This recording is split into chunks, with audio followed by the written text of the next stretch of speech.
രാമ രമാരമണ ത്രിലോകീപതേ രാമ സീതാഭിരാമ ത്രിദശ പ്രഭോ രാമ ലോകാഭിരാമ പ്രണവാത്മക രാമ നാരായണാത്മാ രാമ ഭൂപതേ രാമകഥാമൃതപാനപൂർണാനന്ദസാരാനുഭൂതിക്കു സാമ്യമില്ലേതുമേ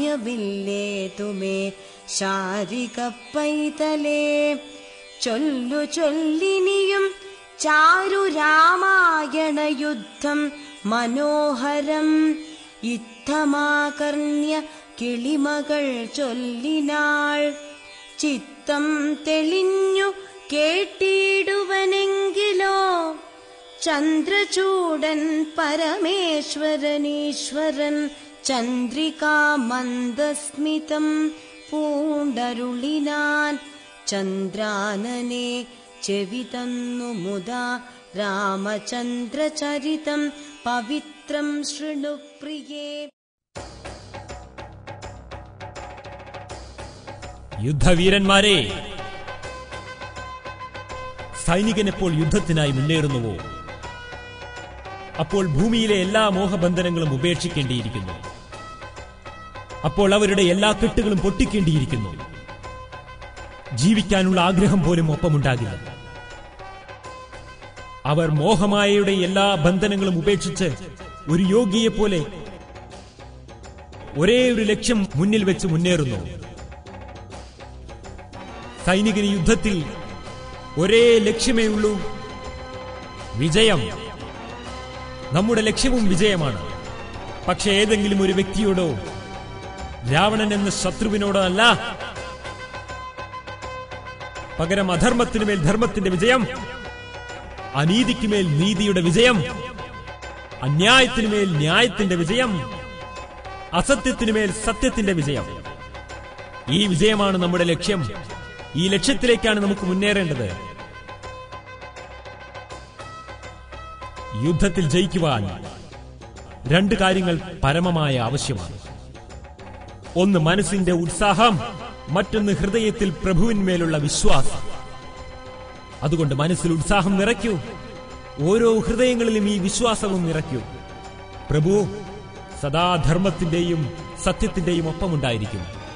നമ്മെ ഒരു ശക്തിക്കും തോൽപ്പിക്കുവാനും കഴിയില്ല. ഇവിടെ ശ്രീരാമൻ ഒരു യുദ്ധത്തിന് ഇറങ്ങാൻ പോകുന്നവർക്ക് വേണ്ട യോഗ്യതകളെക്കുറിച്ച് പറയുകയാണ്. യോഗിയെ പോലെ ലക്ഷ്യബോധമുള്ളവരായിരിക്കണം യുദ്ധത്തിലിറങ്ങുന്നവർ. ഇവിടെ നാം മനസ്സിലാക്കേണ്ടത്, നാം ഓരോരുത്തരും ഇന്ന് ഈ ലോകമാകുന്ന യുദ്ധക്കളത്തിലാണ്. മനസ്സുകൊണ്ട് നാം ഓരോരുത്തരും ദിവസവും യുദ്ധം ചെയ്തുകൊണ്ടിരിക്കുകയാണ്. ഇവിടെയാണ് പരമാത്മാവ് ആത്മാക്കളായ നമ്മൾക്ക് എങ്ങനെയാണ് ഒരു യോഗിയെ പോലെ ജീവിതത്തിൽ ജീവിക്കേണ്ടതെന്ന് പറഞ്ഞു തരാണ്. ആരാണ് യോഗി? യോഗി എന്ന് വെച്ചാൽ ലക്ഷ്യബോധം ഉണ്ടായിരിക്കണം. എങ്ങനെ? യുദ്ധം ചെയ്യുന്നവർക്ക് ഏക ലക്ഷ്യം വിജയം മാത്രമാണ്. അവരുടെ ബന്ധുമിത്രാദികളെ അവർ മറക്കുന്നു. തന്റെ സർവ്വതും എല്ലാം മറന്നാണ് അവർ യുദ്ധത്തിൽ ഇറങ്ങുന്നത്. വിജയം എന്നാണ് അവരുടെ ലക്ഷ്യം. അതേപോലെ യഥാർത്ഥ ഭക്തന്മാരായ നാമും നമ്മുടെ ജീവിതത്തിൽ ഏക ലക്ഷ്യമായിരിക്കണം ഈശ്വരനെ പ്രാപ്തമാക്കുക എന്നത്. ജന്മസാഫല്യം നേടുക, മനുഷ്യജന്മത്തിന്റെ സർവോത്തമ ലക്ഷ്യമായ മുക്തി, ജീവൻ മുക്തി പ്രാപ്തമാക്കുക എന്നത്. അങ്ങനെയുള്ള ലക്ഷ്യത്തിന്റെ ഇടയ്ക്കാണ് നമുക്കും രാവണന്റെ രാജ്യത്തിൽ മോശത്തിനോടും ആസുരീയ സ്വഭാവങ്ങളോടും യുദ്ധം ചെയ്യേണ്ടതായിട്ടുള്ളത്. അതിന് വേണ്ട ആയുധങ്ങളാണ് ഇവിടെ കാണിച്ചിരിക്കുന്ന ഈ 8 ശക്തികൾ എന്ന് പറയുന്നത്. ഈ 8 ശക്തികൾ 8 ആയുധങ്ങളായിട്ടാണ് ചിത്രീകരിച്ചിരിക്കുന്നത്. ഈ 8 ആയുധങ്ങൾ, അഷ്ടശക്തികൾ നമ്മുടെ ദൈനംദിന ജീവിതത്തിൽ ഉണ്ടെങ്കിൽ നമുക്കും ഈ ജീവിതമാകുന്ന യുദ്ധത്തിൽ വിജയം കൈവരിച്ച് പരമാത്മാവിനെ നേടാൻ കഴിയും. എന്തൊക്കെയാണ് ഈ അഷ്ടശക്തികൾ? ആദ്യം നമ്മുടെ ജീവിതത്തിൽ വിജയിക്കാൻ ആവശ്യം സഹനശക്തിയാണ്. സഹനശക്തിയുടെ പ്രതീകമായി ഇവിടെ കാണിച്ചിരിക്കുന്നത് മാങ്ങ നിറഞ്ഞ ഒരു മാവിൽ കല്ലെറിയുന്ന ദൃശ്യമാണ്. കല്ലെറിഞ്ഞാലും കനിയാണ് ആ വൃക്ഷം തരുന്നത്. നമ്മൾ പഠിച്ചിട്ടുണ്ട്, വെട്ടുന്നവനും തരിച്ചൂട കറ്റും, ഹനിപ്പവനും കിളി പാട്ടുപാടും, അറുപ്പവനും പൂഗന്ധമേകും എന്നാണ്. അതായത് ആർക്കാണോ സഹനശക്തി ഉള്ളത് അവർ ജീവിതത്തിൽ ആര് എന്തു തന്നെ ഇങ്ങോട്ട് തന്നാലും തിരിച്ച് അവർക്ക് നല്ലത് മാത്രമേ കൊടുക്കുകയുള്ളൂ. ഇതാണ് സഹനശക്തിയുടെ പ്രതീകം. ഇതിന്റെ അർത്ഥം ഇതല്ല, നാം എല്ലായിടത്തും സഹിക്കണം എന്നതല്ല. ഇവിടെ നാം മനസ്സിലാക്കേണ്ടത്, എവിടെ ഞാൻ സഹിക്കുന്നു എന്ന് മറ്റുള്ളവർ അറിഞ്ഞ് അതിനെ ചൂഷണം ചെയ്യാൻ തുടങ്ങുന്നോ അവിടെ നാം നമ്മെ കുറച്ച് സംരക്ഷിക്കേണ്ടതായിട്ടുണ്ട്. അതായത് ഒരു യോഗിക്ക് ശരിയും തെറ്റും തിരിച്ചറിയാനുള്ള കഴിവുണ്ടാകും. എവിടെയാണ് നമ്മളെ ചൂഷണം ചെയ്യപ്പെടുന്നത്, എവിടെയാണ് നല്ല വശങ്ങളെ മുതലെടുക്കുന്നത് എന്നതിനെ തിരിച്ചറിയാനുള്ള കഴിവ് ഒരു യോഗിക്കുണ്ടായിരിക്കും. അതാണ് നമുക്ക് അടുത്ത ചിത്രത്തിൽ കാണിക്കുന്നത്. സഹിക്കാൻ അറിയുന്നവർ തീർച്ചയായിട്ടും മറ്റുള്ളവരുമായിട്ട് അഡ്ജസ്റ്റ് ചെയ്തു പോകും. ഇവിടെ കാണിച്ചിരിക്കുന്നത് ഒരു കടലിൽ പലതരത്തിലുള്ള വെള്ളമാണ് വരുന്നത്. പക്ഷേ കടൽ അതിനെയും അഡ്ജസ്റ്റ് ചെയ്യുന്നുണ്ട്, ഉൾക്കൊള്ളുന്നുണ്ട്. ഒരിക്കലും കടല് മറ്റുള്ള വെള്ളം വരുമ്പോൾ തന്റെ സ്വഭാവത്തെ മാറ്റുന്നില്ല. കടലിൽ നമ്മൾ എന്തു തന്നെ കൊണ്ടേ ചപ്പും ചോറ് ഇട്ടാലും ഒറ്റ അലയ്ക്ക് അത് പുറത്തേക്ക് തള്ളുകയാണ് ചെയ്യുന്നത്. അതായത് ഒരു യോഗി എത്തരത്തിലുള്ള സ്വഭാവക്കാർ തന്റെ മുന്നിൽ വന്നാലും ആ സ്വഭാവം തന്റേതാക്കി മാറ്റുകയില്ല, വേണ്ടാത്തതിനെയെല്ലാം പുറത്തേക്ക് തള്ളുകയാണ് ചെയ്യുന്നത്.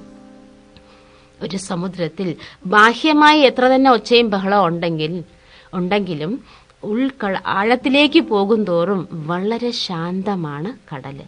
അതായത് ഒരു യോഗിയുടെ ജീവിതത്തിൽ ബാഹ്യമായി എന്തു തന്നെ ബഹളം ഉണ്ടെങ്കിലും ആന്തരികമായി യോഗി ശാന്തനായിരിക്കും, ശീതളമായിരിക്കും. അങ്ങനെ മറ്റുള്ളവരെ ഉൾക്കൊള്ളാനുള്ള കഴിവ് ഒരു യോഗിക്കുണ്ടായിരിക്കും. അങ്ങനെ ഉൾക്കൊള്ളുന്നതിന്റെ ഒപ്പം യോഗി തിരിച്ചറിയുകയും ചെയ്യും. അതാണ് ഇവിടെ കാണിച്ചിരിക്കുന്നത്. ഒരു സ്വർണ വ്യാപാരി ഉരക്കല്ലിന്റെ അടിസ്ഥാനത്തിൽ യഥാർത്ഥ സ്വർണം ഏതാണ്, ഡ്യൂപ്ലിക്കേറ്റ് ഏതാണെന്ന് തിരിച്ചറിയുന്നു.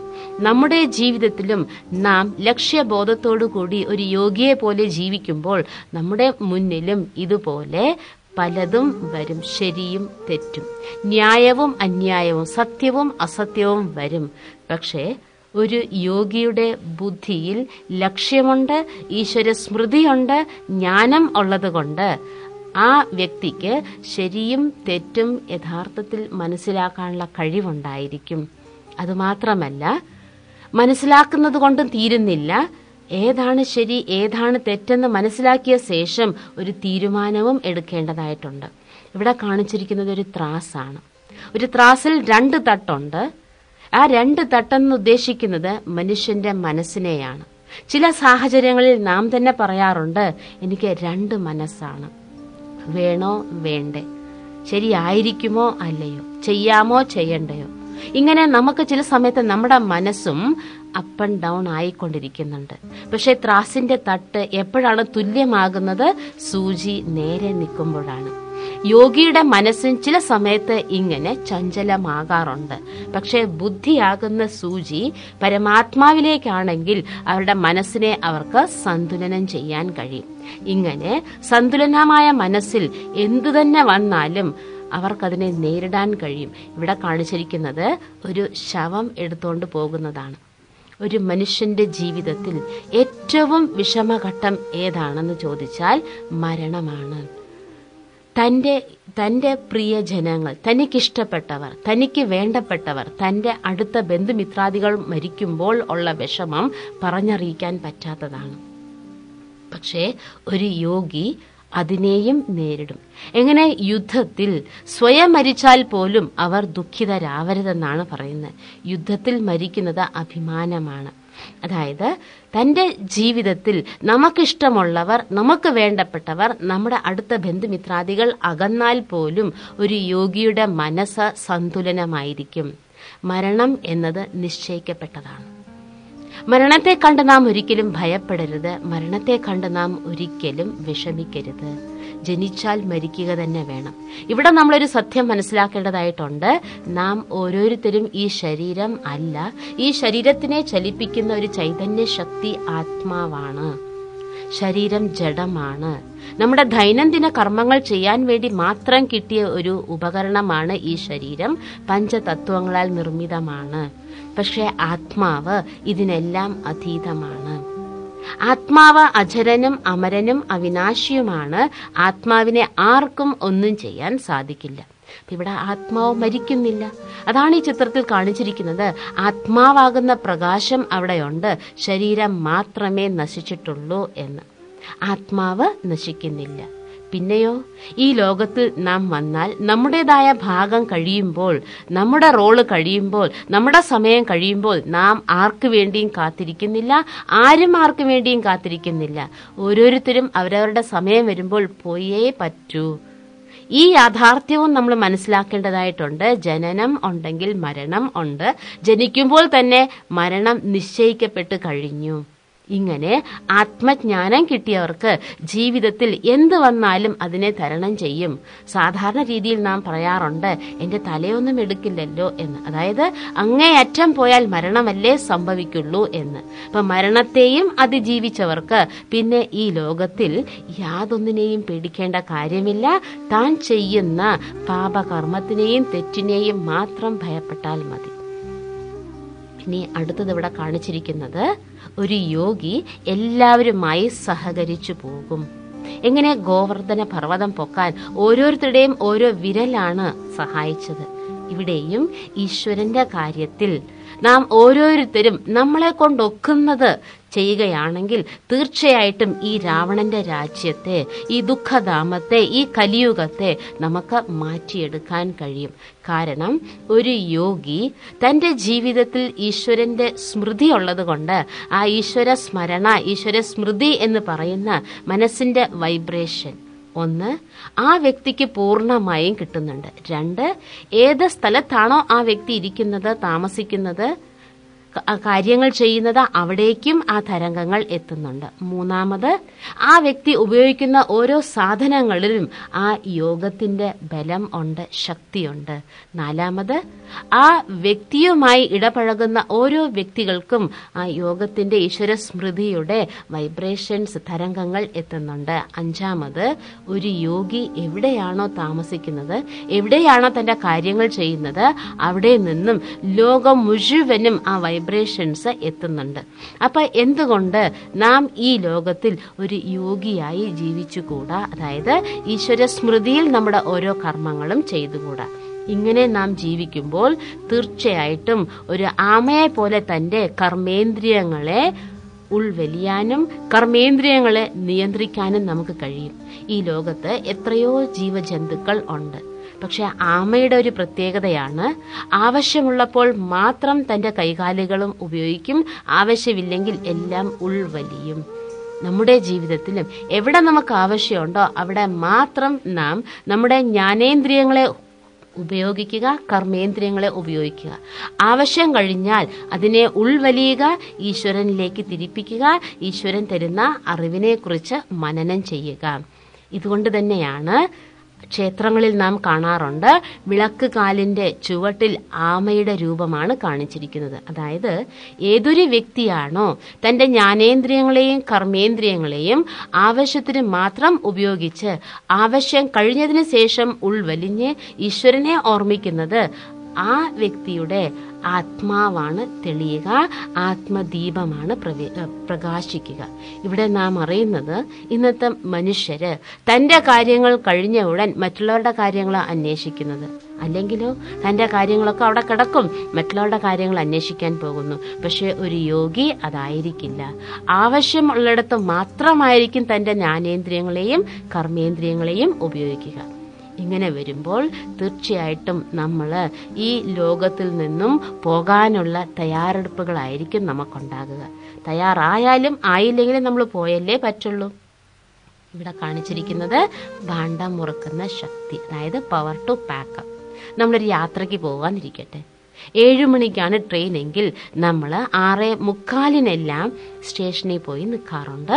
നമ്മളെല്ലാം തയ്യാറാക്കി വെക്കും. ഈ ലോകവും നാം യാത്ര ചെയ്യാൻ വന്ന യാത്രക്കാരാണ്. നമുക്കെല്ലാവർക്കും ഇപ്പോൾ തിരിച്ചു പോകേണ്ട സമയമാണ്.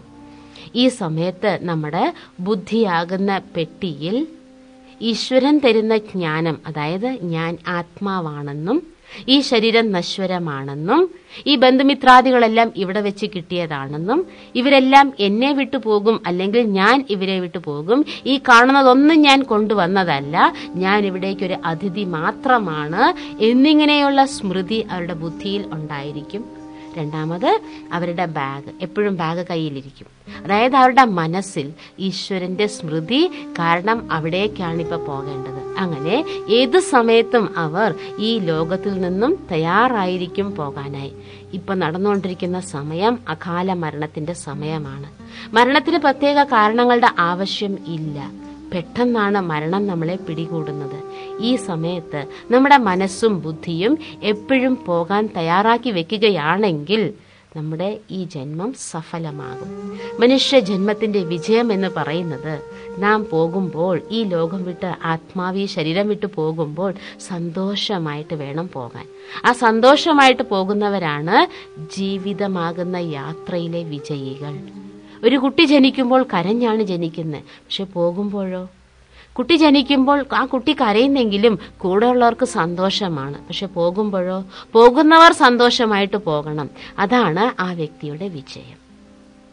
ഇങ്ങനെ ഒരു യോഗിയായി യുദ്ധം, ജീവിതമാകുന്ന യുദ്ധം ചെയ്ത് വിജയിക്കുക എന്നതാണ് ഇവിടെ ശ്രീരാമനാകുന്ന പരമാത്മാവ് ആത്മാക്കൾക്ക് ഉപദേശിക്കുന്നത്.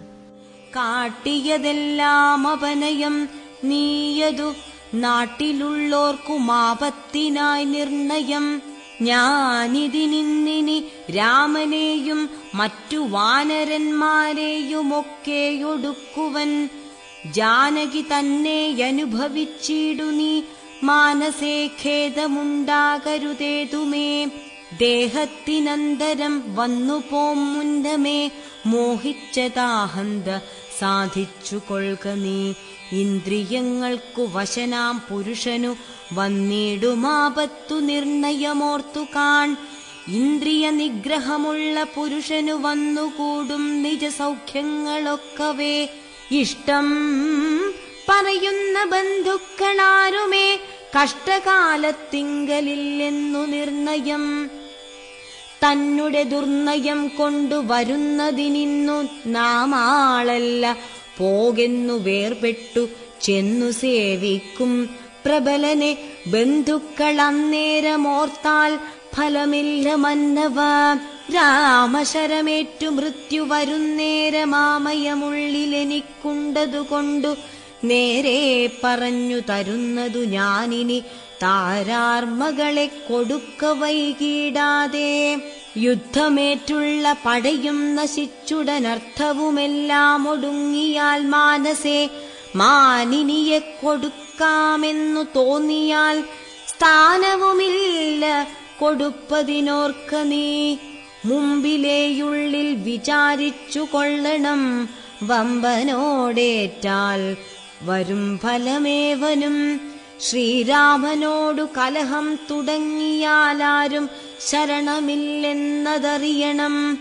പങ്കജനേത്രനെ സേവിച്ചു വാഴുന്നു ശങ്കരനാദികളെന്നതുമോർക്ക നീ. രാക്ഷസരാജാ ജയിക്ക ജയിക്ക നീ, സാക്ഷാൽ മഹേശ്വരനോടു പിണങ്ങല. കൊണ്ടൽ നേർവർണ്ണനു ജാനകീദേവിയെ കൊണ്ടെ കൊടുത്തു സുഖിച്ചു വസിക്ക നീ. സംശയമെന്നിയെ നൽകുക ദേവിയെ, വംശം മുടിച്ചു കളയായ വേണമേ. രാവണന്റെ ഇച്ഛയും അഹങ്കാരവും രാവണനെ യുദ്ധത്തിന് തയ്യാറാക്കുകയാണ്. ഇവിടെ നാം മനസ്സിലാക്കേണ്ടത്, അഹങ്കാരികൾ ആരുടെയും ഉപദേശം സ്വീകരിക്കില്ല. മറ്റെല്ലാവരുടെ നല്ല വശങ്ങളെ നിഷേധിക്കുകയാണ് അഹങ്കാരികൾ ചെയ്യുക. ഇവിടെ രാവണന്റെ സഹോദരങ്ങളായ കുംഭകർണന്റെയും വിഭീഷണന്റെയും കാര്യമാണ്. കുംഭകർണൻ എന്ന് വെച്ചാൽ ഇന്ദ്രിയങ്ങൾക്ക് വശപ്പെട്ട് ജീവിക്കുന്നവർ. വിഭീഷണനോ വിവേകത്തോടുകൂടി ജീവിക്കുന്നവനാണ്. വിഭീഷണൻ എന്ന് വെച്ചാൽ സത്യതയുണ്ട്, ത്യാഗമുണ്ട്, വിവേകമുണ്ട്. കുംഭകർണൻ രാവണന്റെ പക്ഷത്താണ്. അതായത് ഇന്ദ്രിയങ്ങളുടെ സുഖം മാത്രം വേണ്ടവര്, ഭൗതിക സുഖം മാത്രം വേണ്ടവർ തീർച്ചയായിട്ടും രാവണന്റെ പക്ഷത്തായിരിക്കും. വിഭീഷണനെ പോലെയുള്ള വിവേകമുള്ളവർ രാമന്റെ പക്ഷത്തായിരിക്കും. അതുകൊണ്ട് ഓരോ വ്യക്തിയും സ്വയം തീരുമാനിക്കുക, ഞാൻ ഏത് പക്ഷത്തായിരിക്കണം, എൻ്റെ ജീവിതം എങ്ങനെയുള്ള ജീവിതമായിരിക്കണം. ഇത് കലിയുഗമാണ്. പൂന്താനവൻ തന്റെ ജ്ഞാനപാനയിൽ പാടിയിട്ടുണ്ട്, യുഗം നാലിയിലും നല്ലു കലിയുഗം എന്നാണ്. കാരണം കലിയുഗത്തിലാണ് നമുക്ക് മോശവും നല്ലതും തുല്യമായി കിട്ടുന്നത്. ഓരോ പ്രത്യേക വ്യക്തിയും സ്വയം തീരുമാനിക്കേണ്ടതാണ്, ഞാൻ രാവണന്റെ ഭാഗത്താണോ ജീവിക്കേണ്ടത് അതോ രാമന്റെ ഭാഗത്ത് വിവേകത്തിലൂടെയാണോ ജീവിക്കേണ്ടത് എന്ന് സ്വയം തീരുമാനിക്കേണ്ടതാണ് ഇവിടെ. സർവലോകാനാം പിതാവായതും ഭവാൻ സർവലോകേശ മാതാവായതും ഭവാൻ സർവദാ സർവദാതാവായതും ഭവാൻ ദർവീകരേന്ദ്രശയന ദയാനിധേ ആദിമധ്യാന്തവിഹീനൻ പരിപൂർണനാധാരഭൂതൻ പ്രപഞ്ചത്തിനീശ്വരൻ അച്യുതനവ്യയനവ്യക്തനദ്വയൻ സച്ചിൽ പുരുഷൻ പുരുഷോത്തമൻ പരൻ നിശ്ചലൻ നിർമ്മമൻ നിഷ്കളൻ നിർഗുണൻ നിശ്ചയിച്ചാർക്കുമറിഞ്ഞുകൂടാതവൻ നിർവികാരൻ നിരാകാരൻ നിരീശ്വരൻ നിർവികൽപ്പൻ നിരൂപാശ്രയൻ ശാശ്വതൻ ഷഡ്ഭാവഹീനൻ പ്രകൃതിപരൻ പുമാൻ സൽഭാവയുക്തൻ സനാതനൻ സർവഗൻ മായാമനുഷ്യൻ മനോഹരൻ മാധവൻ മായാവിഹീനൻ മധുകൈടഭാന്തകൻ ജ്ഞാനിഹ ത്വൽപാദഭക്തിനിശ്രേണിയെ സാനന്ദമാശു സംപ്രാപ്യ രഘുപതേ